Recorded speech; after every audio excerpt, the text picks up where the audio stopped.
I think you're sleepy. Come back in an hour. Need sleepy. Please go away. Let me sleep for the love of God!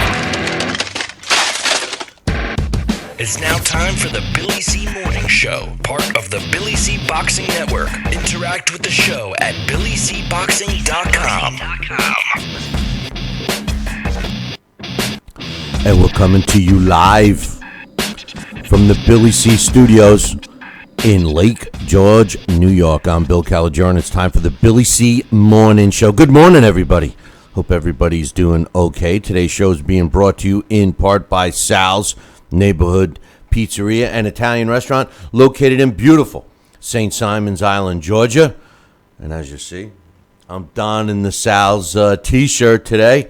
Check out the website and see what I'm talking about, how delicious the food looks. And I'll tell you what, it tastes better than it looks. www.salsneighborhoodpizzeria.com, or you give my man a call, 912-268-2328. 912-268-2328. Today's show is also being brought to us in part by JKJ Boxing Magazine. Want a free copy? No problem. Visit my website, www.billycboxing.com, and click on the JKJ Boxing Magazine, which is on the right-hand side. And finally, today's show is being brought to you in part by, you guessed it, my book, Tom Molyneux, From Bondage to Baddest Man on the Planet. It's a great read for everyone, not just boxing fans. It's a piece of boxing history. It's a piece of American history. It's a piece of Black American history, and you got to read it. Let's get the story out there. It's a true story about a freed slave. Actually, it was a guy who was born a slave and fought for his freedom and got robbed of being the first world champion. You can get my book, Tom Molyneux, From Bondage to Baddest Man on the Planet, where all good books are sold, and you can literally get a copy of it right now by visiting BarnesandNoble.com or Amazon.com. Find out why we got a 5-star rating across the board. Now, if you're looking to get a signed copy, no problem. I'll hook you up. Just visit our website, BillyCBoxing.com, and click on the book club section and follow the directions. There's also some other great books under the book club that I highly recommend. Now, guess what day it is? Do you know what day it is? Yeah, it's Friday, Fan-Driven Friday. We're going to open up the phone lines in a little bit. I got a couple of emails to read. We got some news to talk about. We got all that stuff. Let's get it started right now. Joining me from beautiful St. Simon's Island is my man, Sal Rocky Senecola. What's up, Sal? Good morning, Bill. How are you? Oh, not too bad, my man. Not too bad. Getting ready for another weekend of fights. Obviously, it's not going to be as entertaining and as edgy a seat, so to speak, as last week's, but at least we got some on the tube. We do. Yeah, the anticipation of seeing what we saw last week with Carl Frampton and Leo Santa Cruz, just, it lived up to our expectations, and it delivered. This one, we know what's going to happen this weekend, and we know why it's supposed to be in place.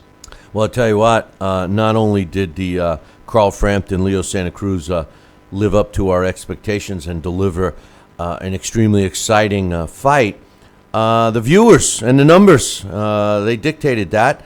According to the Nielsen ratings, the event, the fight itself, the Frampton-Santa Cruz fight, averaged 480,000 viewers. The peak was slightly under 550, which is pretty good. It was a Showtime event, and according to their records, it was the highest rated fight so far in 2016. Pretty impressive numbers, Sal. Yes, they are. Pretty impressive. I'm glad to see that, because that fight warranted a big audience. It was a great fight. And I hope we see the rematch one day. Friday night, Adonis Stevenson, who I thought looked pretty good fighting Thomas Williams, they did very well on the Spike Network. 531,000 viewers. Another impressive set of numbers, for Friday and Saturday. But let's go back in time a little bit. We had extensive discussions about the Terrence Crawford and Victor Postal fight in the pay-per-view and what kind of numbers that they would generate. And they're dragging their feet releasing those numbers, Sal. And I'll tell you why. There's several reports that say the numbers were around. Are you ready for this? Tell me, Goose. 75,000, and some people, some of the reports are claiming that that's even exaggerated. That they're closer to 50,000. We knew that this wasn't going to do well. I said it was going to do 100 less than 150,000. I had the over. Yeah, I know you had the over, but I mean, it's really not that shocking, to tell you the truth. I mean, you can't expect pay-per-view numbers just to throw it on pay-per-view. Boxing fans don't just buy pay-per-views anymore. And the most disheartening thing about these numbers to me is that generally pay-per-views, Sal, the diehard boxing fan will always buy the pay-per-view. It doesn't matter who's fighting. They'll always buy it.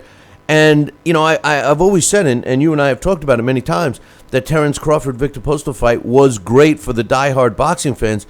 Are the diehard boxing fan numbers going down? I mean, they can only muster up 50,000 of them?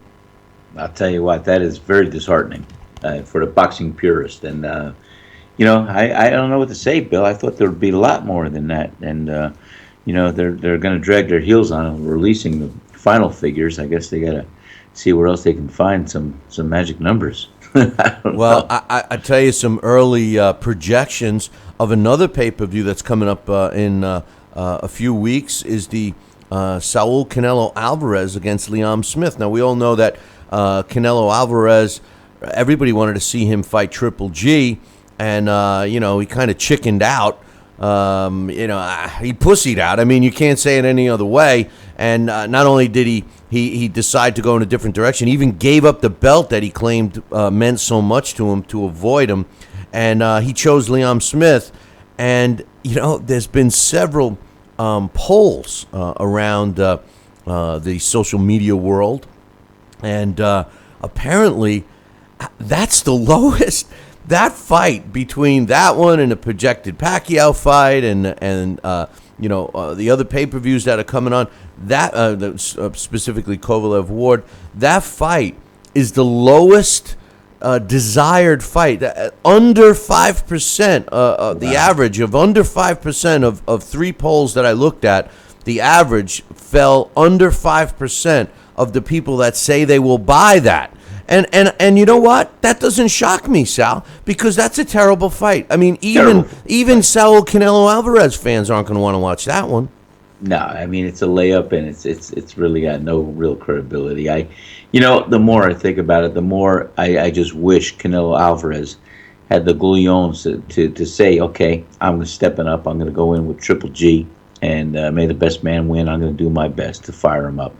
And a loss to Triple G would not have hurt his career that much. I mean, he lost to Mayweather and he lost to Triple G, two legends. Well, we don't want to go. Who are you talking about? I've heard of this Triple G guy, but who's the other guy you mentioned? Yeah, I never heard of him. Never heard of him. But anyway, we got a couple of emails. Today is Fan Driven Friday, so we're going to open up the phone lines here in a little bit. I got some news to go through, but let's get some emails out the way. First one's from my man Jesse. He says, "Hey, Billy C, I don't see Brook beating Triple G, and I'll be shocked if he does. I only see him winning if he runs and holds all night and lands his jab and 1-2 punches." Well, that's the way that he's going to be able to beat Triple G. We've seen many other so-called great fighters do the same thing, and people call that the sweet science, which it isn't. But I don't think that Kell Brook is not going to try and run all night and use his jab and hold and do that. I'm expecting him to, Sal. The thing that I'm looking forward to is how Triple G handles that kind of game plan. Can he neutralize it and turn the fight into what he wants, which typically he's been able to do? What do you think? Well, I think exactly. There's not too many guessing with this in mind. I mean, Kell Brook, he says he's going to pack on some good solid weight.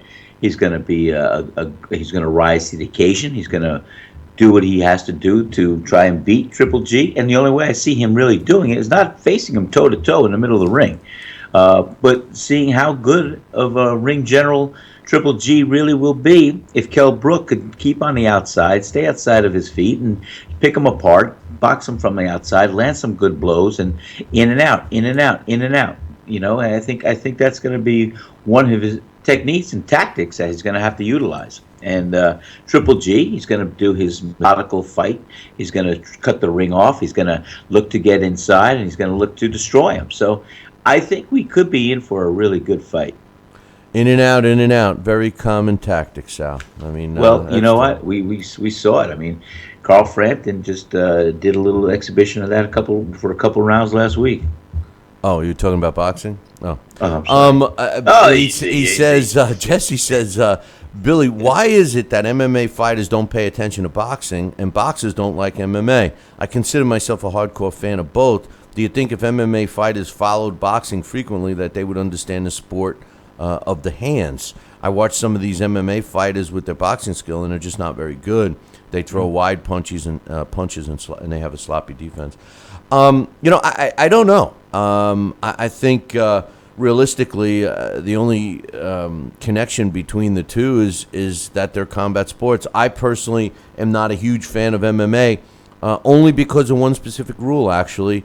And I don't like when you're allowed to hit a guy when he's on the mat, on his back. I mean, my guy Tom Molyneux, the guy I wrote about in my book, even back then in the late 1700s, early 1800s, in the sport of boxing, bare knuckle boxing, you weren't allowed to hit a guy while he's down. I mean, that's the sacred rule, and I've seen some MMA matches where a guy is literally out and his opponent is on top of him pounding an unconscious body, and to me that's that's why I don't like it. But I think if they followed the sports, the opposite sports more, maybe there would be more crossover. What do you think? I think they also get to toss in their own towel, don't they? They could tap out. Yeah, and that's a great point, Sal. No, that's a great point, because that's what I've always said. Fans won't criticize an MMA fighter for tapping out, but God forbid if you're a fighter and you're getting your ass kicked from one end of the ring to the other, and you sit on a stool and you say, I can't continue, you're getting crucified, that you quit on your stool and everything else. Great point, and I've said that myself, and maybe they should have a rule in boxing where you can, without getting criticized, stay in your corner. Oh, well, hey, that's been from the get-go. You don't want to get off your stool. Hey, guess what?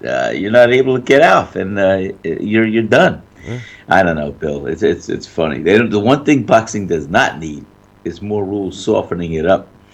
I don't know. No, it doesn't.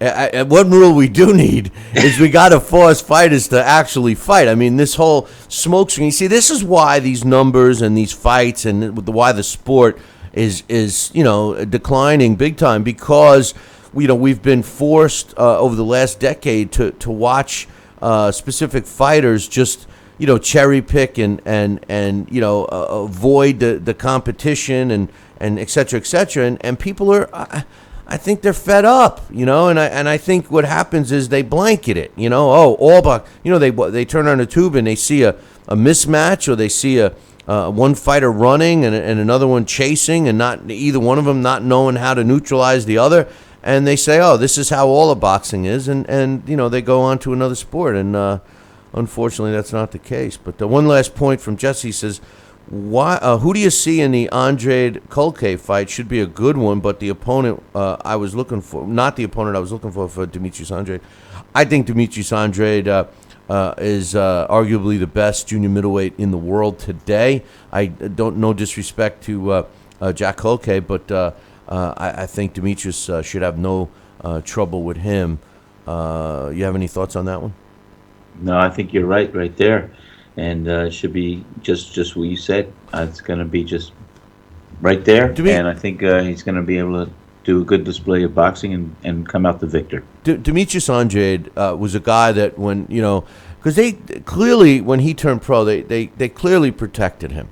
And, I was critical of him. But once he got over the edge and won a title, I think is the exception. He did possess the skill, And I think the mindset with him, why take unnecessary shots and et cetera, et cetera.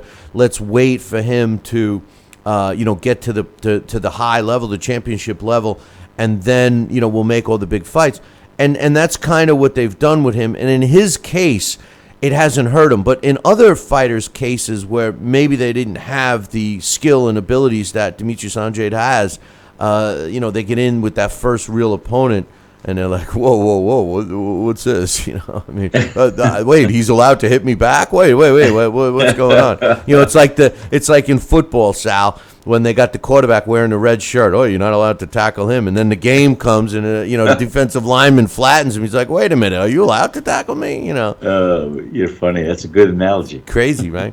I got one more email, and then we'll try to get going. I got a couple of little news tidbits I want to get your thoughts on, and we'll open up the phone lines. But this is from our buddy Raheem.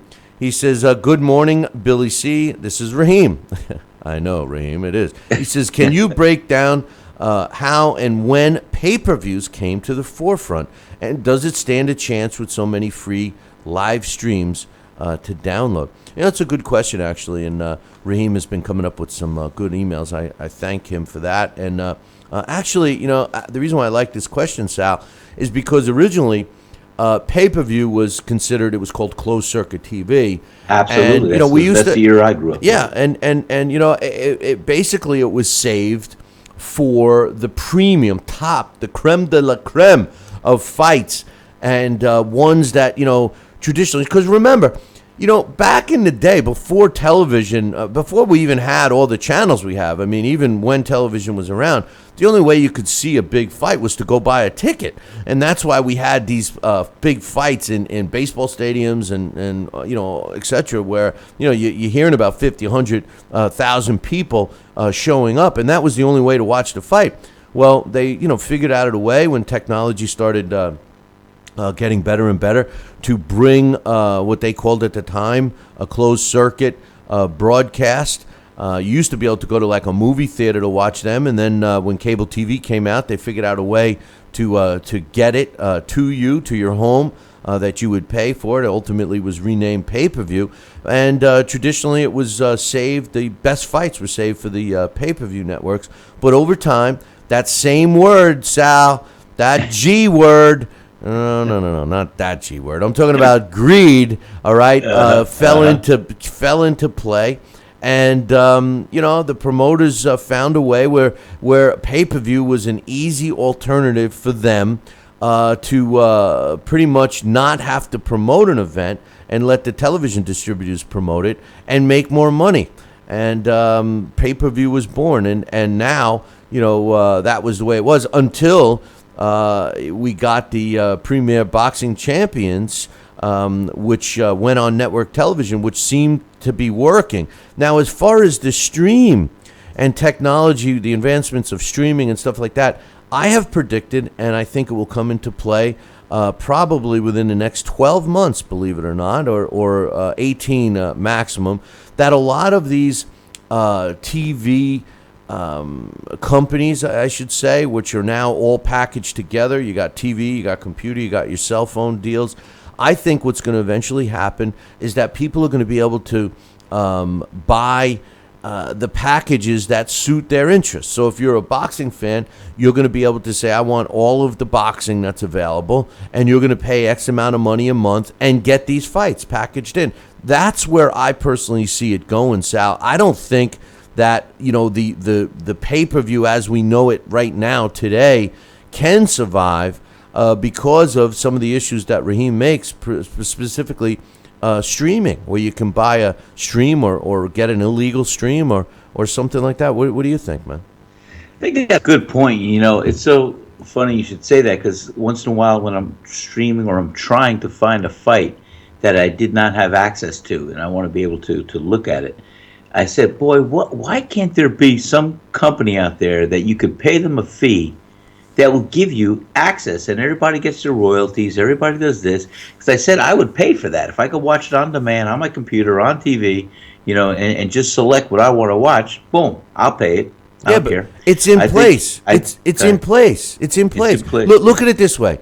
you and I, right? Like if you, let's say, not you specifically, but let's say an individual, in this case, let's say you're into gardening, right? And I'm into, I don't know, classic cars, right?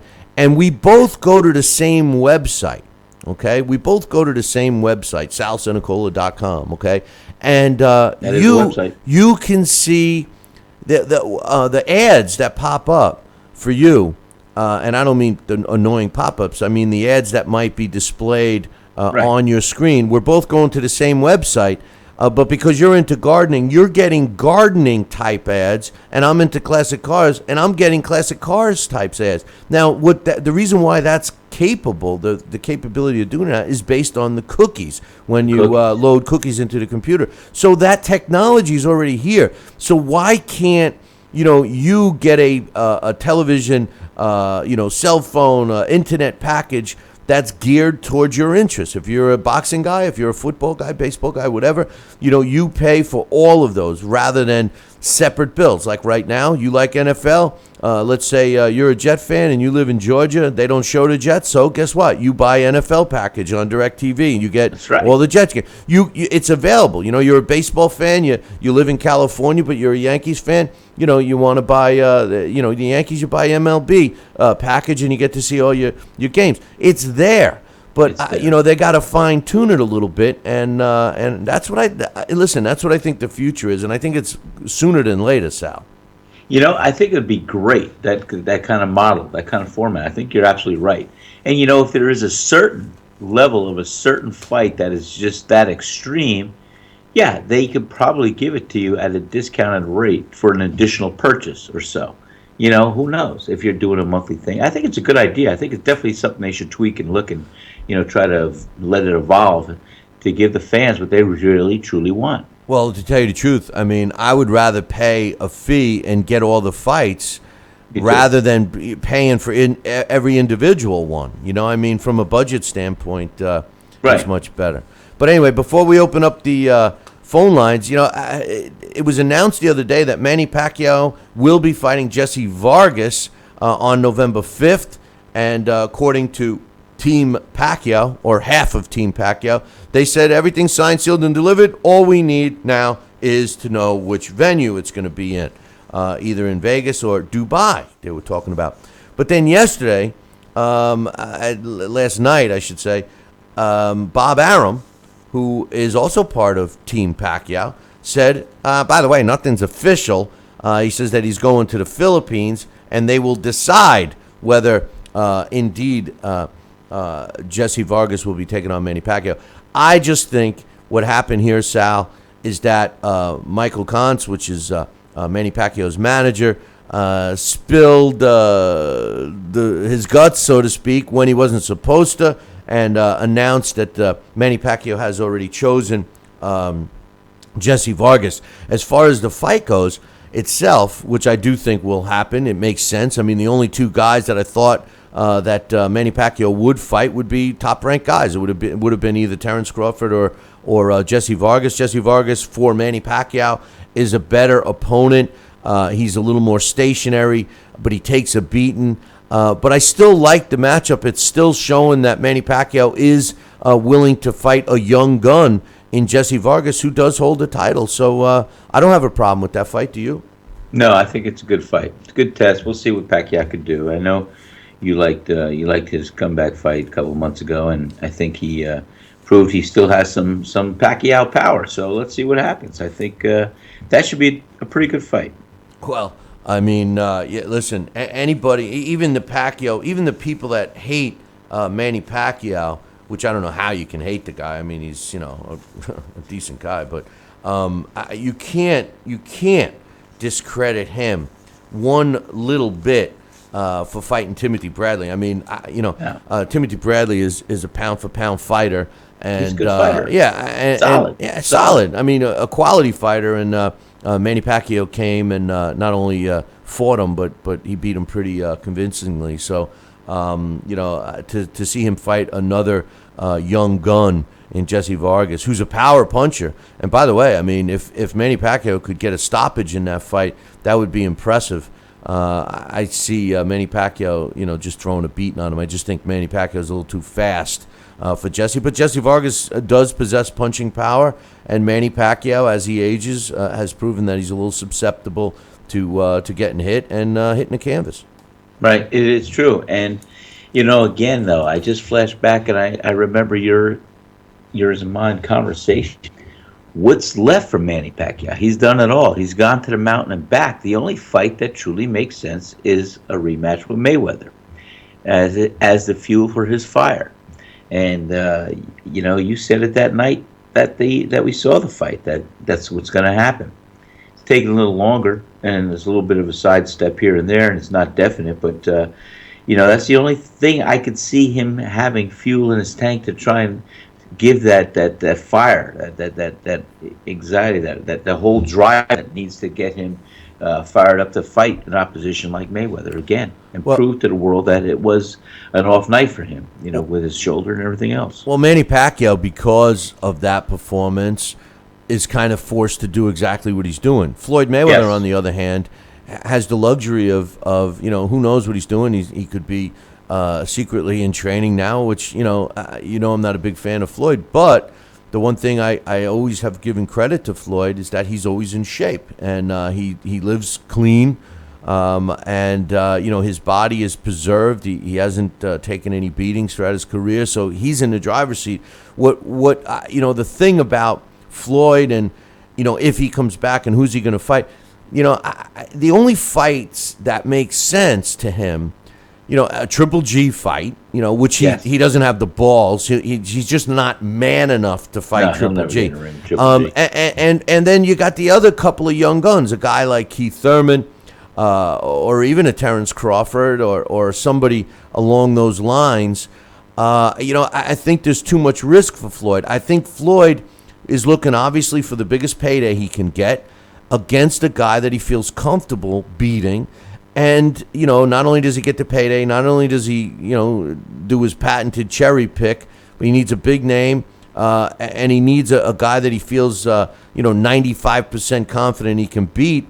And all of those criteria point to Manny Pacquiao. As long as Manny Pacquiao continues. If Manny Pacquiao does really well against Jessie Vargas, people are going to say, hey, we want to see that fight. That's all Floyd is waiting for. For the majority of the people that say they don't want to see the rematch to all of a sudden say, you know what, maybe I do want to see the rematch, and you'll see it happen. But anyway, let's open up the phone lines for the listeners, 845-228-8710. And Sal, we were talking about the Andre Ward fight coming up this weekend. How bad is it? The other day we were talking about you'd have to lay $10,000 to win 100. Get a load of some of the comments at the final press conference yesterday. Andre Ward says, I've gotten a lot of heat in the press about fighting here, but I won't apologize. I dreamed about fighting here and being a headliner. He's talking about in Oakland. He says, we're going to continue to headline. This is the diva in him. He says, I'm excited about the future. I want to be the light heavyweight champion of the world. He says, I want to be a 2-division champion. Everyone knows that, but it's impossible for me to overlook Brand. I'm not built like that. I wasn't raised like that. I wasn't groomed like that. As a young fighter, I don't operate like that. This man is coming. This is his Super Bowl. Because it's his Super Bowl, it has to be my Super Bowl. My ribs are showing. I'm hungry. I'll see you Saturday night. I mean, this sounds like a guy that's totally confident and, really not looking too much at his opponent. But his opponent, on the other hand, he says, I want to thank you all for being here today. It's a pleasure for me to be in this wonderful city. All I want to do is give a good show and make sure that I give that to my fans here in Oakland. I want to have a good fight. I want to work hard. It's a true honor to be in the ring with a guy like Andre Ward. Sal, to me, that's a happy I'm going to be here statement all the way. I mean, is he even going to give him a chance, a challenge? Well, that's just it. It's happy. It's humble. It says, I'm here for the payday, and I got the opportunity. I'm not going to say how much I'm going to try and what I'm going to do and how I'm going to beat this guy, but I'm glad I'm on the board. I'm glad I'm in a show. I'm glad I'm in a main event. Yeah, that's all he's saying. That's all he's saying. But that's all he's saying. Thank you for the opportunity. I'm going to get a big check, and I'm going to do my best not to get knocked out. There you go. Joining us right now, I believe, is Joel. Is that you, Joel? What's up, guys? How are you? It's me. Good morning. Good morning, Joel. Thanks for calling in. What's on your mind today, Joel? I wanted to, say I hear they're speculating possibly for the fall, maybe, as they're calling each other out on social media. Dax might be on top of this. Is David Lemieux and Curtis Stevens in Montreal in maybe October? What do you think about that fight if it does happen? I like that fight. They had been talking about that fight for a bit, and Curtis Stevens. You never know which version of Curtis Stevens you're going to get, but I like that fight. That would be an action-packed fight. Both of those guys go in for the kill. The other fight that I know they're talking about, weren't they also talking about the possibility of Cotto fighting Curtis Stevens too? Wasn't he in the mix as well? I thought I heard they were linking him to James Kirkland. Oh, that's right. I think you're right. You're right, James Kirkland, and that's another similar fight. As a matter of fact, I think James Kirkland is more dangerous for Cotto than some of the other opponents I would have thought he would have picked. I mean, you go from Juan Manuel Marquez, who's 140 years old, hasn't fought since 2012, I believe, to a Kirkland. That's Kirkland hasn't fought either, but he does possess power, and he will be bigger than Cotto. I don't know. That might be a dangerous fight for Cotto, the diva. Do you think though, if Stevens and Lemieux were to fight, it would be something HBO would pick up, or do you think they would say, we really can't? I mean, maybe it's a co-feature to something, but if it's in Montreal, they have to have, they probably want to have another. Someone from Montreal be the main event, and I don't know if they have anybody right now. Pascal's supposed to return in November, possibly, and I have a Tiger Management who is, works with. I think they co-promote or manage Lemieux bought Interbox, and Interbox, is the promoter for Pascal. I thought it would be nice if you had Lemieux and Pascal on the same card together. Two big names in Canada that aren't part of Val Heyman, in tough fights, and make something like that. But I think they're gonna come back at two different months. Unfortunately, who cares about Jean Pascal? I mean, but I mean, his days are over. That's my point. I don't mean, I know. Yeah. And Dave Lemieux is still a young fighter. And to answer your original question, yes, I think that HBO would pick up David Lemieux against Curtis Stevens. They like Curtis Stevens. They like David Lemieux. I don't see, and they're Yvon Michel, and he's with GYM.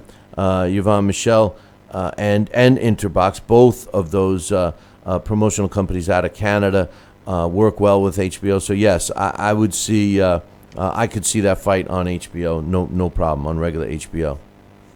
Yeah, I would hope so. I mean, that'd be a good fight. There was a couple of nights ago, one of the guys who on Twitter from Canada who does box rec for the Canadian fights linked Lemieux to Kirkland, but then I tweeted to him that I read this, only hours before that it was going to be Kirkland and Cotto.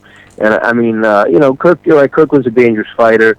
I don't know really if I'm going to, order any more Cotto fights, especially if he's fighting, Kirkland or, JMM, Juan Manuel Marquez. I just don't think there's any interest in that. For me, he's got to find the weight class he wants to stay in, and then now I'm hearing the other thing I wanted to switch to is there's talk that because of Ustinov and Ortiz being off the Canelo card, I think they're going to replace it with another stablemate of Liam Smith, and that's going to be Billy Joe Saunders fighting Gabe Rosado, which I think is interesting. And then they say that they may do that to set up in December Canelo versus Billy Joe Saunders. What do you think about that? If that's were to be the December fight for Canelo if he beats Liam Smith? I don't think Billy Joe Saunders can beat Gabe Rosado. How about that?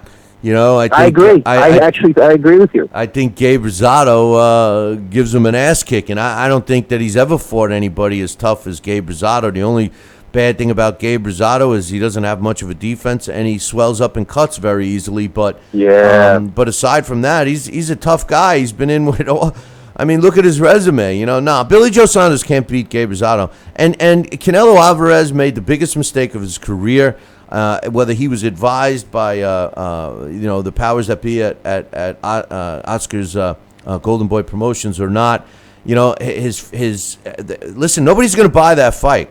Nobody's going to buy Liam Smith. I mean, I'm going to have to buy it, but nobody's going to buy that fight. It's not competitive. Would you do a post-fight show for that? No, it wouldn't even be worth it. If I get the pay-per-view, I will. But you will, okay. well, yeah. I was just wondering because it's such a weak card. I was saying to myself, I mean, a main event. I would say, I wonder if Billy C would go out at his way to do a post-fight show, from your studio, or just say, hey, this is not worth it.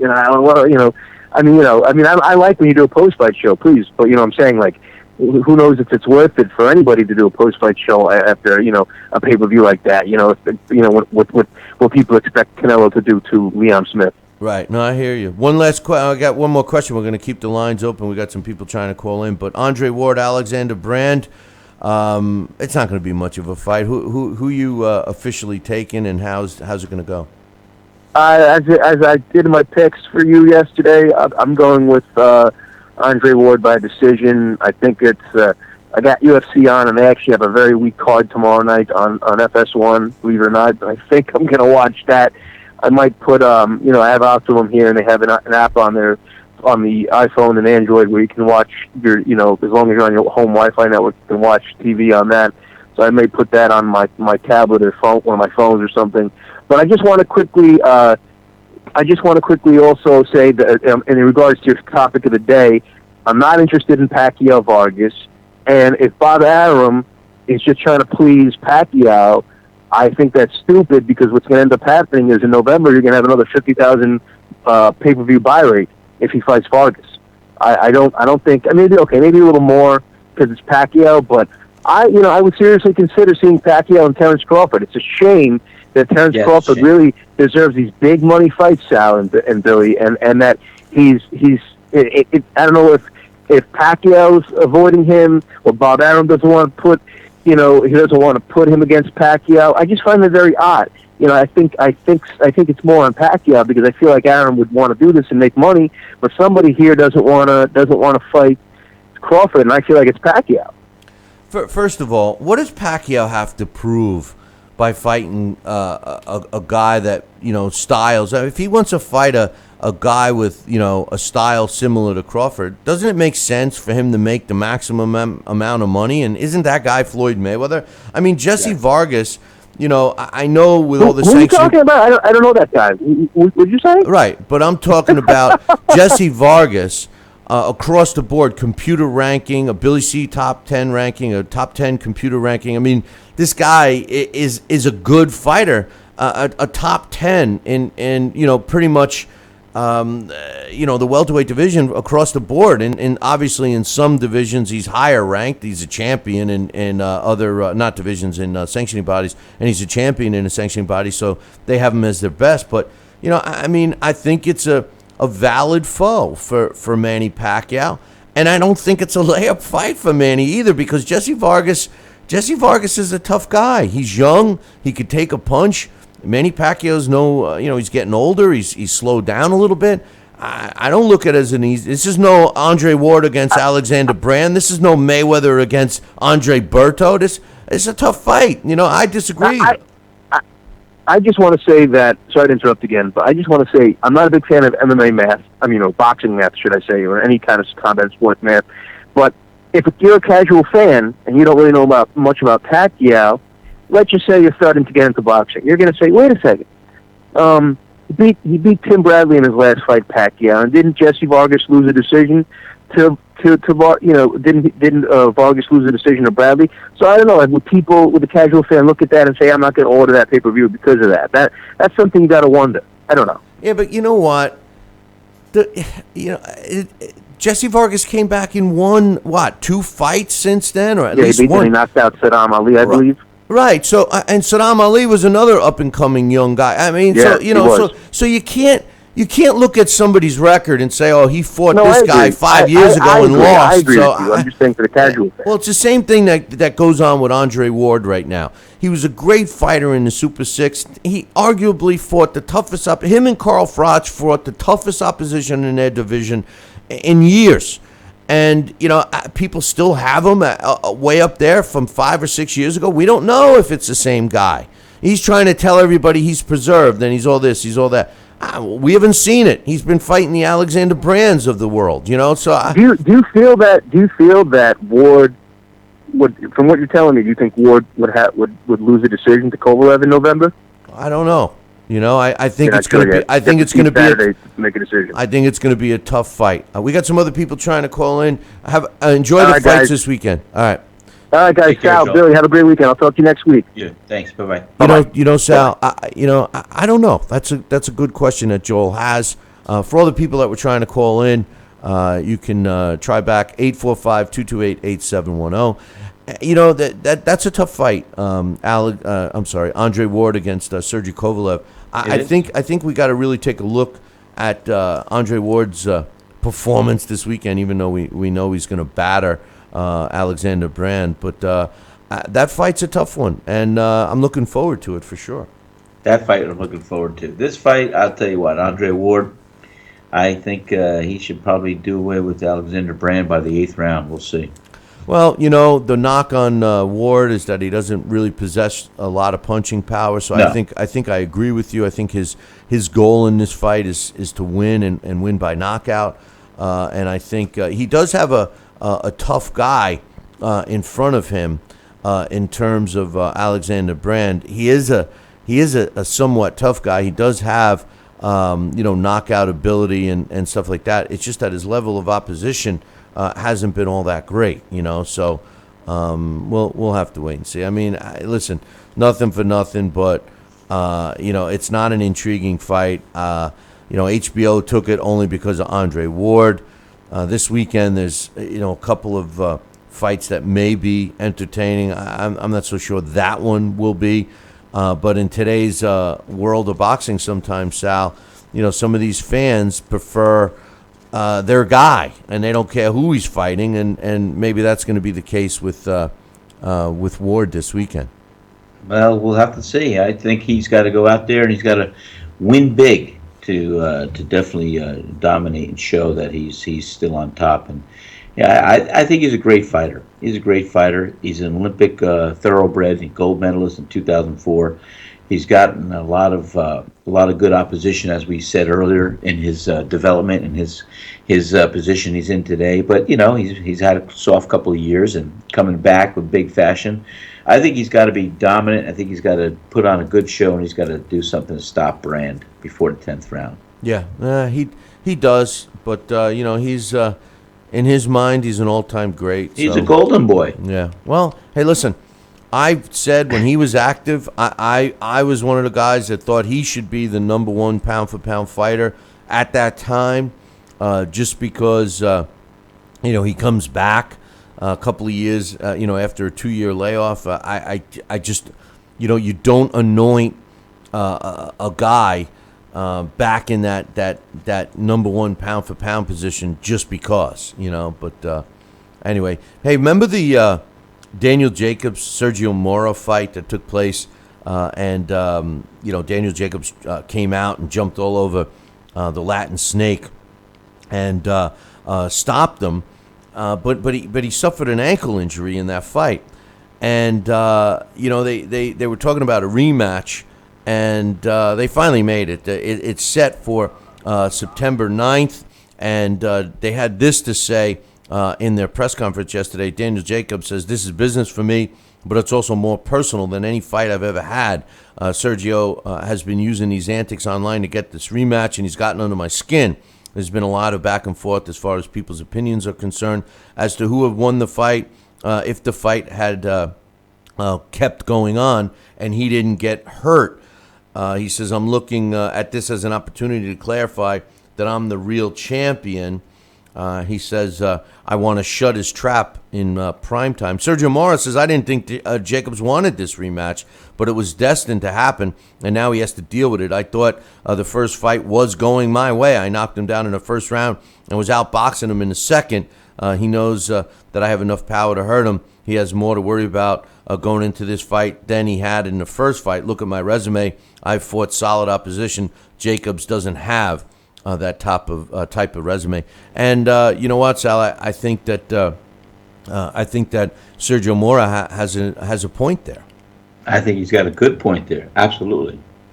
Joining us right now is Dax Khan. What do you think, man? You think Sergio has a point or what?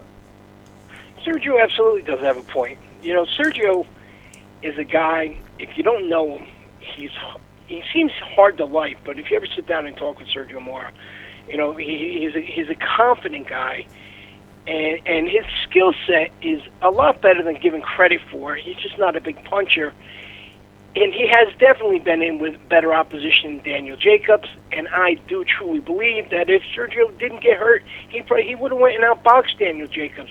Sergio has a solid chin, and he's, you know, his whole career, he has, you know, proven time and again that, you know, this is definitely a guy not to overlook, except for some reason, whatever the reason may be, he's just never been able to land those big fights continuously ever since he upset Vernon Forrest back, what was that, 4 or 5 years ago. Right. And I think that, you know, Daniel Jacobs, you know, people forget, they're talking about him in that fight, but yeah, Sergio dropped him, he dropped him, they both dropped each other. I mean, it would have been interesting to go on. I would have much rather have seen Triple G fight Daniel Jacobs, because Daniel Jacobs pounds on his chest that he's the best in the division, similar to Deontay Wilder, but let's see how he does in the second Mora fight. What do you think about the topic today, Pacquiao Vargas? I personally liked the fight. Our last caller didn't. What do you think, Dax? It's a good fight. Why not? You know, Vargas is a viable champion. He is going to go out there, and he is, at this point in time, he's, you know, even though he's a champion, he still wants to legitimize himself as a champion, and that's why he's taking this fight. I actually believe that this is a fight that Team Pacquiao didn't really want, and they were sort of out of options, and in their mind, this is the safest opportunity for them in terms of what's available. And in their minds, I believe that they're thinking to themselves, this is the best chance for Manny to come back and get a title. And I think it might not work out that well.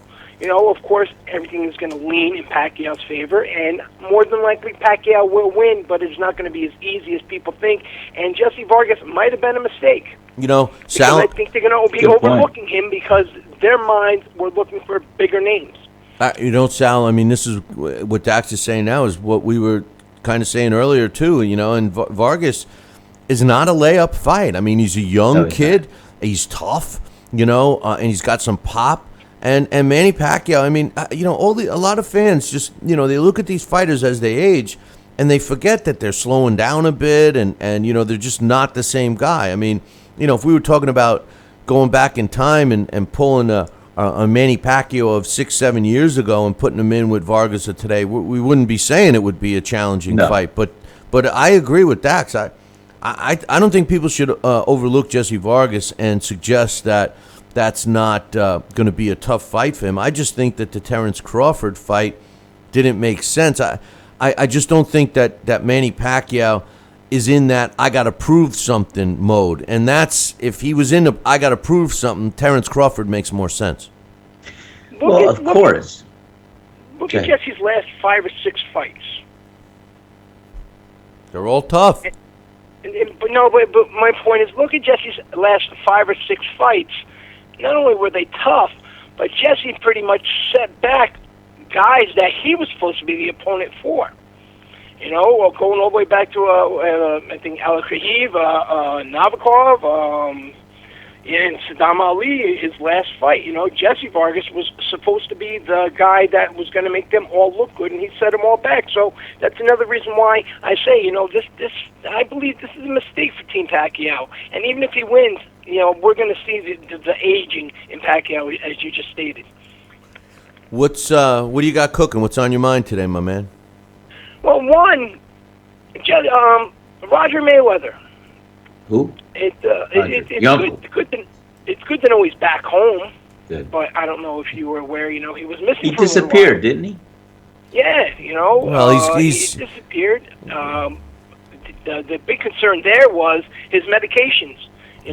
Roger, as we all know, he has a diabetes, a bad diabetes, and without his medication, anybody who has diabetes to that extent without medication for extended period of time can cause severe complications, including dementia. You can go into a coma and things such of that nature. So I'm actually wondering, and rumor is that right now Roger's his diabetes has progressed to such a severe extent where more or less his career around the ring is done. And if you're out there and you're losing your focus, your cognition, you're getting lost, your family's having to look for you, that's a sign that Roger's health could be in severe decline. So hopefully things do work out for him. But that was a scary situation. Like the guy or not, we hate to see anybody in our sport suffer to something like that. So I hope that Roger Mayweather from here on out is able to be taken care of better. I do know that his brother Jeff was frantic for those couple days. Well, they need to get a little money. I mean, the poor guy can't even afford to make sure that he gets his medication. I mean, can't someone in the family help him out? I mean, don't they have a few bucks or what? I don't know. I mean, it might have just been, he missed the dose. If people with diabetes, it doesn't take much. I had an uncle who passed away a few years ago. His diabetes was so bad that I used to check on him a couple times a day. And one day, a friend of his was supposed to check in on him because I had to go out of town. And the friend was late, and my uncle had eaten, and he didn't eat the right thing what he was supposed to eat. He ate something like a lot of carbs and some potatoes and that, and his sugar had just spiked up so much that when his friend had actually come to the house, and he was only about a half hour late, my uncle was actually passed out on the floor. They had to call the ambulance, and for a day and a half he was in a diabetic coma. So it really has nothing to do with not taking the medication or not having the medication, because I'm sure, Roger does have his medication, but maybe he missed a dose or something like that. And, that shows, exactly how severe and what stage his diabetes are in. Well, if it's that serious, they should have somebody watching him every minute of every day. I mean, they can afford it. But who do you like in the Andre Ward-Alexander Brand fight? Well, Andre Ward, of course. I'm disappointed not only with Andre Ward, but I'm disappointed with the networks. This is an opponent, who they had who they turned down. I know. That's what makes me sick. They turned him down 6 months ago when he wanted to fight, 8 months ago, whenever, and now they approve him because they're looking for the Kovalev fight in the fall. Really disheartening for HBO. They really have dropped off the radar. And what about the horrific numbers that are being reported for the Terrence Crawford-Victor Postal fight? It's not too shocking, Dax. Sal and I talked about it before the fight. We talked about it with you. The bottom line is it's not that surprising, and I hope it sends a strong message to the powers that be that you just can't slap a pay-per-view anymore. People aren't going to buy them, not for the prices they charge anyway.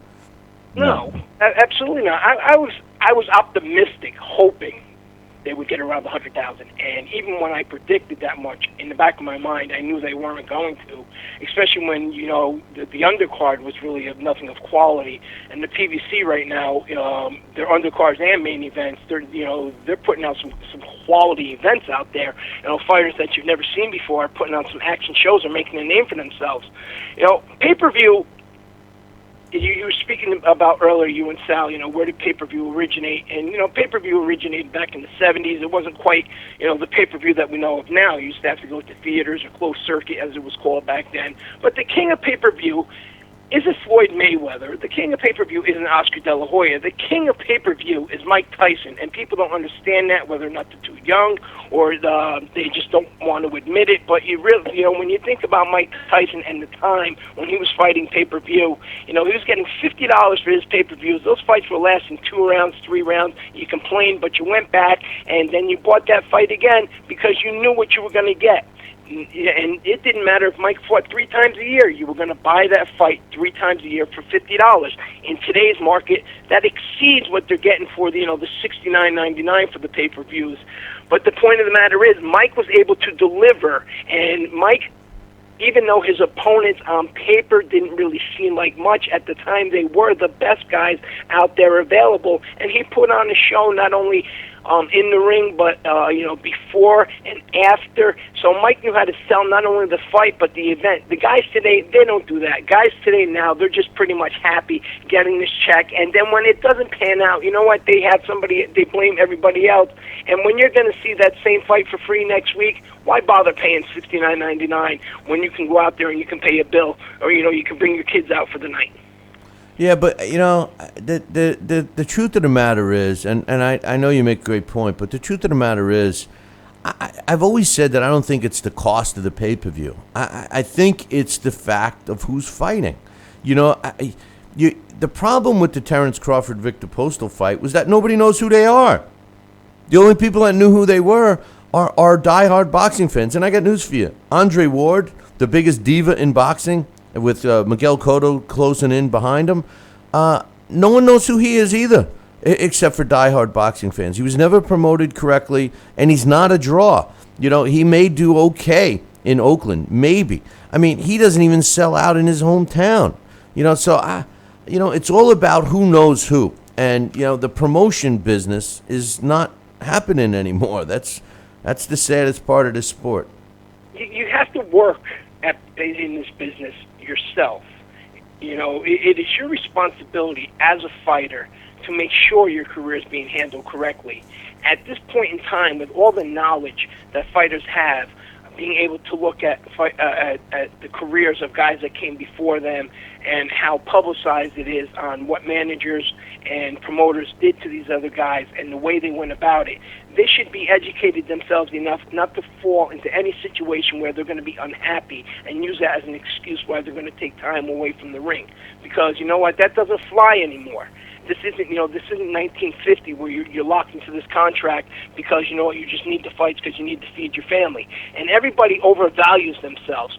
I'm all for making as much money as you possibly can because you're going out there and you're risking your life, so to speak, every time you step into that ring. But you know what? Don't overvalue yourselves.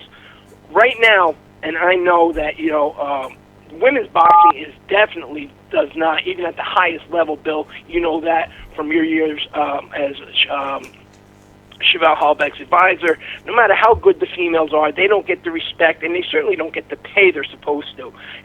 Finally, Shelley Vincent and Heather Hardy are going to meet on the 21st of August over at the Amphitheater in Coney Island. Now, these two ladies, are both undefeated, and these girls went out there and they promoted themselves. Their promoters didn't give them much in terms of assistance. Lou DiBella calls Heather the first lady of DiBella, but you know what? Only on the nights that Heather is fighting or the week before then does Lou give any mention. The gym is who's really helps promote Heather. Heather has to go out and do her own PR work. Same thing with Shelley.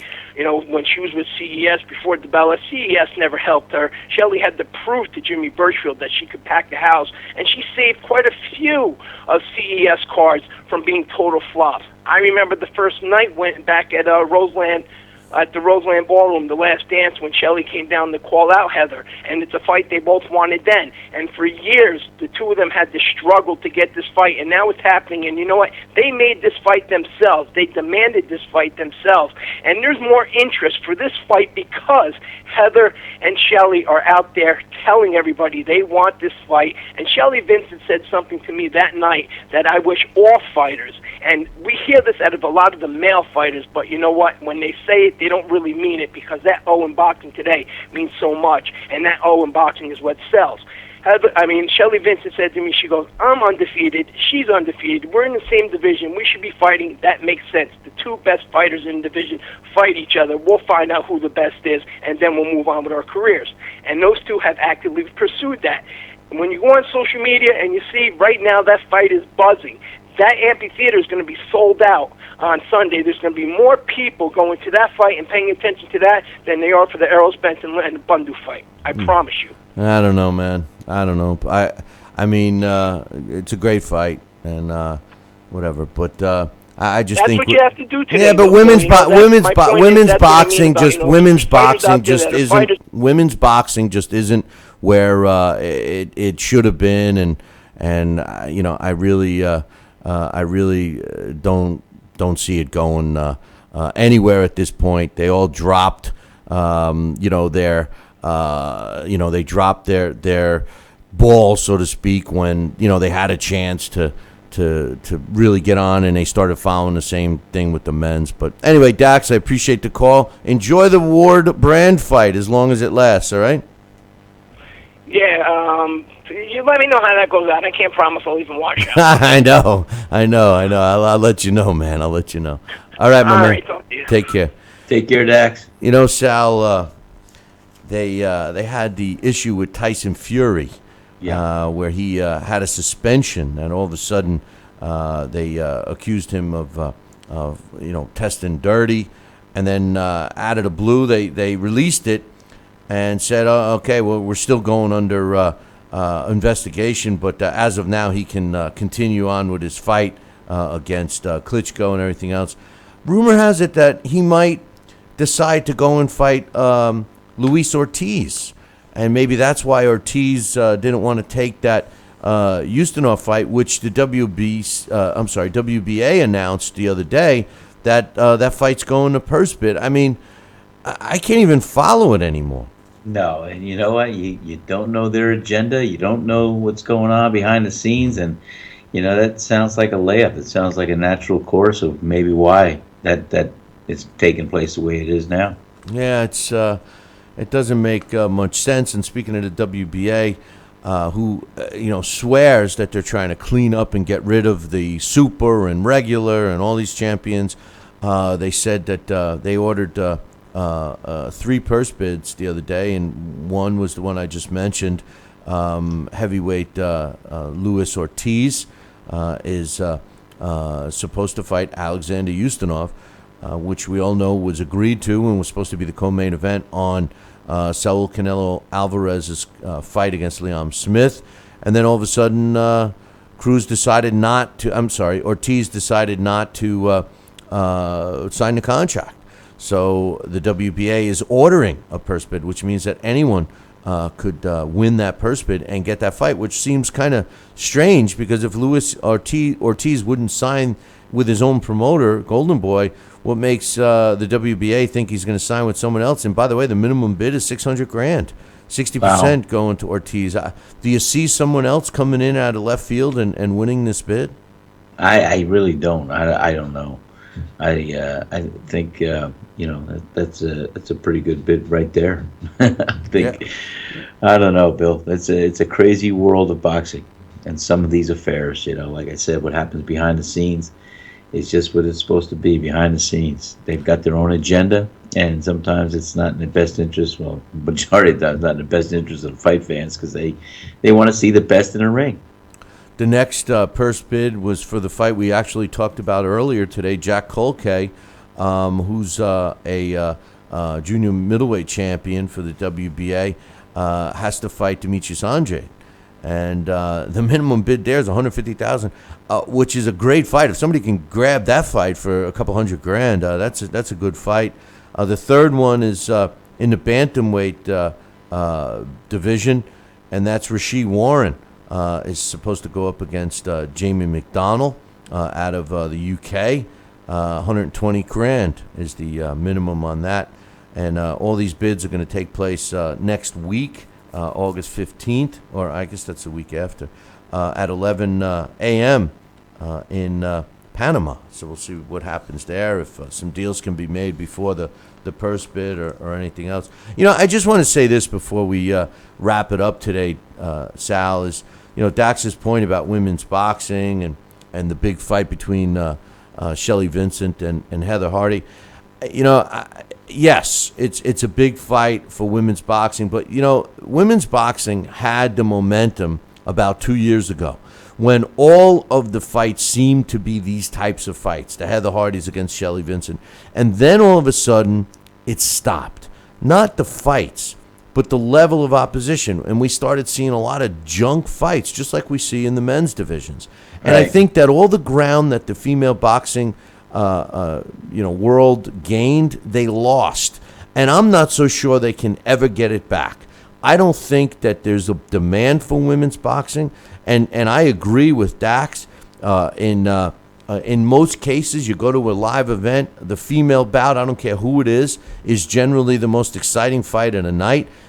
I've been an advocate for female boxing for a long time. Well, I've lost interest. And I think the main reason is the fighters don't fight anybody anymore. No disrespect to Heather Hardy, but she's not that good. She's been built up the same way as a lot of these young men fighters are. Shelley Vincent is a tough girl. She's been around. She's been in some tough fights. I think Heather Hardy might be in some trouble. I know a fighter that she fought in the past, Naomi Boscu out of Florida. Same thing. A good-looking woman. They make more money outside the ring. She's been in the ring with, less than stellar opposition, including Heather Hardy, who Heather beat her. And I just think, I don't want to just see two fighters going at it. At this level, championship level, when you're bragging about undefeated fighters going against each other, I want to see good fights, Sal. I don't want to see,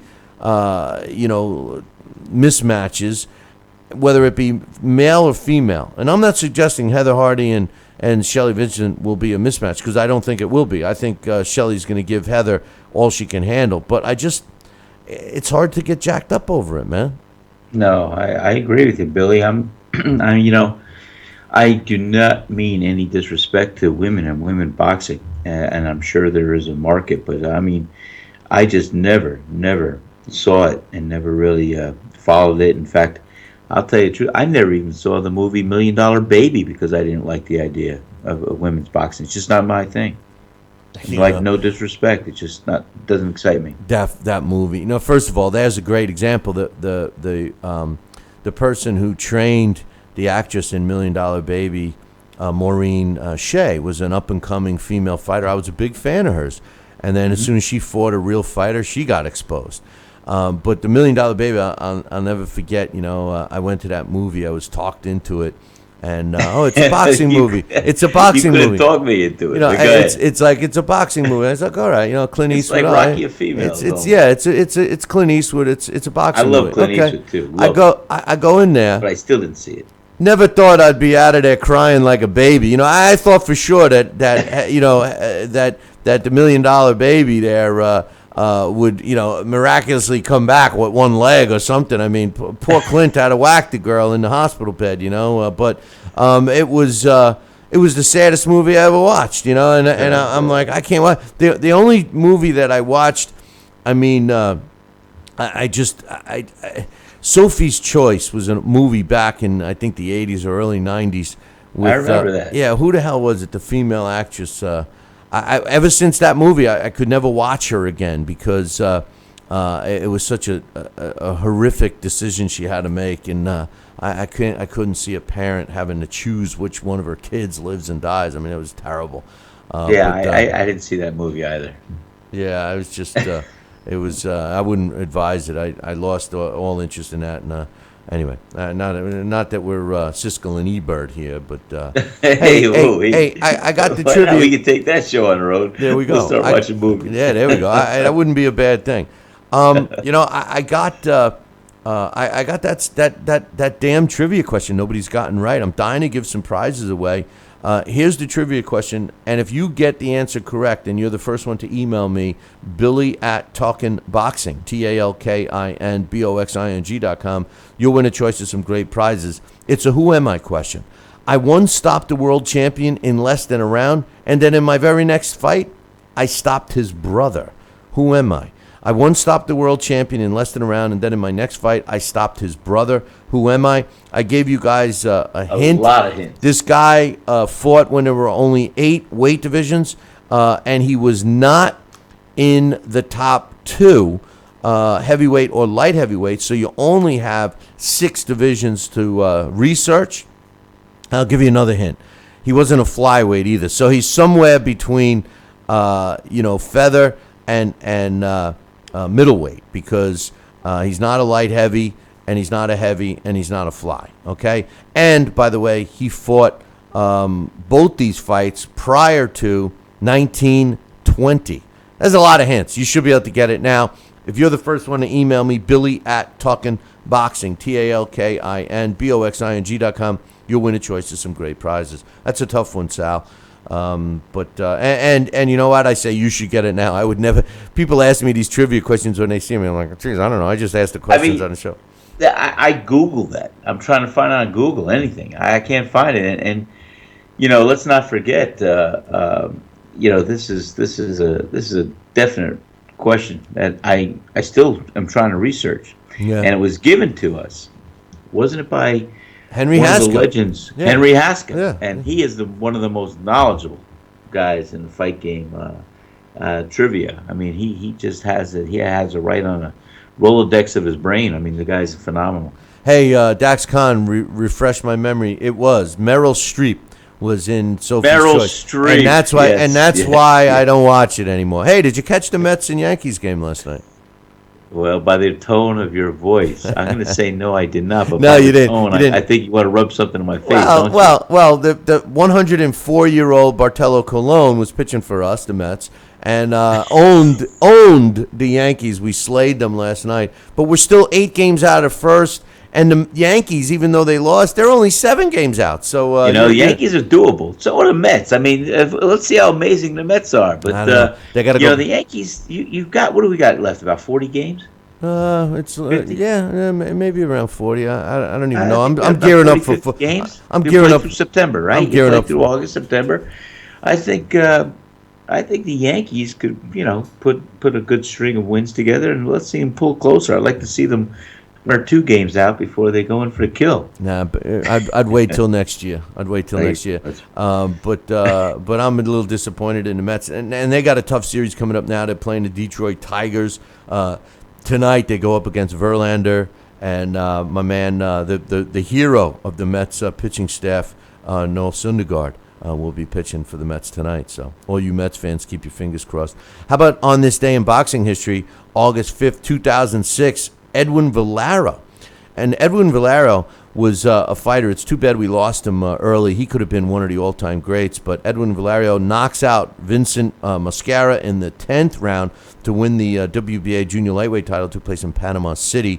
On this day in 2000, Eric Morale wins a 12-round decision over Soren Piachi Pinursanjic to win the WBA World Flyweight title, and that took place in Madison, Wisconsin. And speaking of Eric Morale, give a shout-out to Angel and his pops from Madison, Wisconsin, who are related to Eric Morale. So they're long-time listeners to this show, and I would love to do something in Madison, Wisconsin with those guys at some point. On this day in 2006, Koki Kamada wins a 12-round decision over Juan Landera to win the vacant WBA World Junior Flyweight title that took place in Japan.